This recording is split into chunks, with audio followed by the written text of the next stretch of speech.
Alexander Isak and Liverpool, the saga that has dominated this summer entirely. And the other day it got hit with a big update. Everyone's seen it by now. The Alexander Isak statement where he's basically said he's never playing for the club again, in everyone's best interest for change to happen. But then Newcastle come out with a statement about an hour later, promises were never actually made and that the club's valuation of the striker hasn't been met, which everyone knows is roughly about 150 million. No club has put the money up for it. So as it stands, Alexander Isak is still a Newcastle player, and every single YouTuber has commented on this. They've made a video about the whole saga and the whole news, but I'm doing something different. We are planning for the worst on this channel, because if Alexander Isak doesn't come, which seems very likely because it's all heavily reliant on Newcastle signing a striker, their main target is Vissa. Tottenham now want Vissa. They're trying to include Richarlison in the Eze deal to Crystal Palace, and then Tottenham want to buy Vissa. So Newcastle is looking like they're not signing their striker replacement. It's looking like he's like staying at Newcastle for the foreseeable future. So where does that leave Liverpool? 2 weeks and we've got our hearts set on Isak and Gehi. Gehi, it looks like it's coming through the door.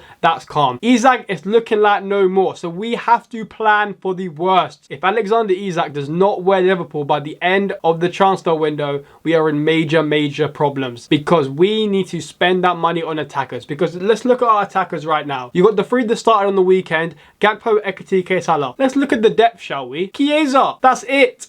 That is all we have at depth is Chiesa, because Ben Doak gone, Nunes gone, Luis Diaz gone. People are talking about this Rio Engamua. He's 16 years old. People got to relax on my man. He's not playing first team football. He can't be a backup to Gakpo. We need players. We need reinforcements up there, because one of the reasons we were so good last year was we had about 6 players in attack. Now we got about 4, and Chiesa just came good the other day. If one goes down, we're fucked. So I'm here to see how we can spend the Alexander Isak money, around about 130 mil. Who can we pick up for that price in other areas, and see if we can get our money's worth, and see if we actually need to get Isak in the first place. But before we get into the video, please could you hit that subscribe button and the notification bell to make sure that you never miss a video. I'm trying to go hard this year, and any help would be much appreciated. So the first option I've come up with is mad. It's not reported anywhere, but in my humble opinion, you see that Isak money, that 120 million, which is splash it all on one player. Fuck the attack. We need Adam Wharton. Adam Wharton is the next big thing. He is the one that should be starting in the World Cup next Declan Rice. He, I think, can start for any team in the world bar Barcelona, because they have Pedri there. That's it, by the way. Pedri is the only competition in the world football. That's how highly I rate Adam Wharton. And there's reports of Real Madrid wanted him. No, stay away. Back off Real Madrid. You got our passer in Trent. That's your passer. That's your Toni Kroos replacement. He dropped a stink the other day. Is what it is. And you want to get Konate as well next summer. That's cool. I don't mind that, but stay away from Adam Wharton. You are not picking up Adam Wharton next summer. He's coming to us. I think Adam Wharton is an exceptional talent. I think he can be the best midfielder in the Prem, and we will give him the platform to do that. I think he is ridiculously underrated. Not enough people speak on him. I think his passing, everyone knows, is exceptional. His defensive work as well is another top talent of his. He covers ground so much, and when you got players like McAllister, that's obviously like, you can help him cover ground, give him the ball, and he will do magic. He will be the perfect player to play next to McAllister, next to Szoboszlai. He's a Gravenberch replacement, because we've seen without Gravenberch on the weekend, we are so suspect defensively. Adam Wharton will be able to cover them spaces, cover them gaps, and get the ball moving, because another thing we struggled with on the weekend was without Gravenberch, we found it very difficult to transition from defense to attack. Adam Wharton is a cheat code at that. So having Adam Wharton to come into the team, I think would be amazing for us. Looking like he's going to leave Palace next year. Let's get him a year early. Let's splash the money now and just keep the attack how it is. Fuck it. Let's just get Adam Wharton now. Let's get him before everyone else, because I'm hearing United want him. Now Madrid want him. Definitely City want him next year. Chelsea probably want him as well. We need to be there in that race. We need to make sure we are the first people in line for Adam Wharton. And onto the actual more serious alternatives. We need another attacker, and we need a world-class one at that. We need someone that's able to play across the front three, because Salah's going AFCON. We haven't got a striker apart from Ekitike, and we have no Gakpo backup. I think we can spend about 80 to 90 mil on Rodrigo. There's reports apparently his agent has set up meetings with both Liverpool and Arsenal this week. It's looking like he wants to move to the Premier League. It's out of us and Arsenal, and right now Liverpool's heart is set on Alexander Isak. But if that doesn't happen,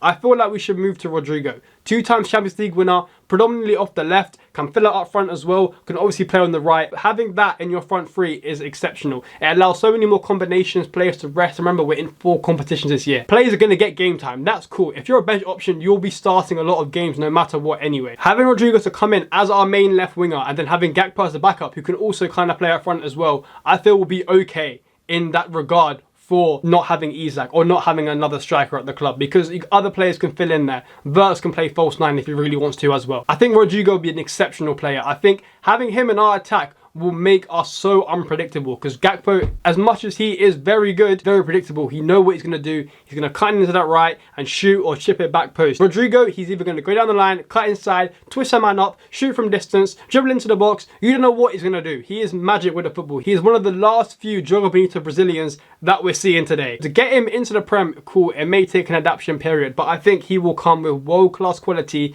X factor, and a set piece taker as well. Remember, we've lost Trent, our main set piece taker. Rodrigo can score free kicks for Real Madrid. We saw that on his debut when he scored a free kick for Real Madrid. Having another set piece taker in the team isn't going to do the world of harm, and we haven't got one set at the moment. So obviously, Rodrigo's around 70 mil. So we got money to spend now. We got money to spend, and my option for the another winger to get would be Malik Fofana from Lyon. There's been a lot of talk on him, and to be honest, I haven't seen too much of him play. I only saw him play when he was against United, and even then, it wasn't too much. So I can just go off people's recommendations. And Lyon, with the financial struggles they've been in, they're looking to sell. He's rejected offers from Everton and from other Champions League clubs as well. Maybe his heart is also set on Liverpool. Like half the players these days want to go to Liverpool. So if he's waiting for us to come, why don't we get him? He's a good player that can play both off the left and right apparently. Back up. That's all I'm saying. Back up. It's going to cost around 20 to 30 mil. He isn't going to be starting for us. We don't need that. We need players, because up front, we are barren. What made us so good last year was the fact that Salah never got injured. Jota, Diaz, Nunes never got injured. We always had that bank of 5. Salah's obviously a year older now. You don't know what's going to happen. Gakpo could have an ACL out for the year. Ekitike could get injured against Newcastle out for the year. You don't know what's going to happen in football. You got to have depth. You got to have people there ready now to play. And that's what Fofana brings.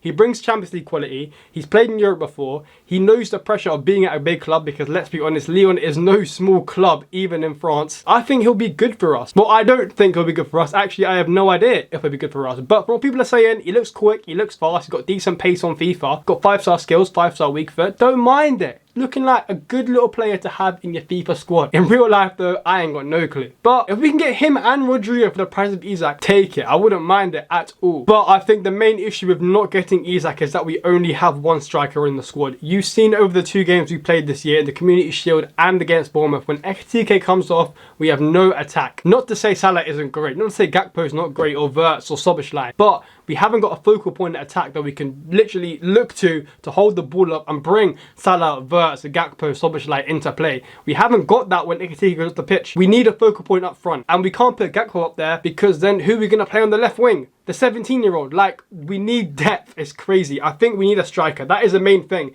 If we don't get Isak, we need a striker, but I ain't seen links. We wanted Sesko, obviously he's gone to United. Ekitike we grabbed.